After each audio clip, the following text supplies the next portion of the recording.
माऊली.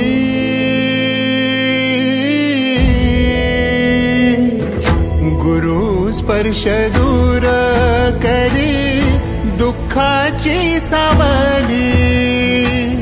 गुरु भेटीसाठी झाली जीवाची काहिली. भक्त तुझा गुरुदेवा पुरता अट्टला. भेटला विठ्ठल माझा, भेटला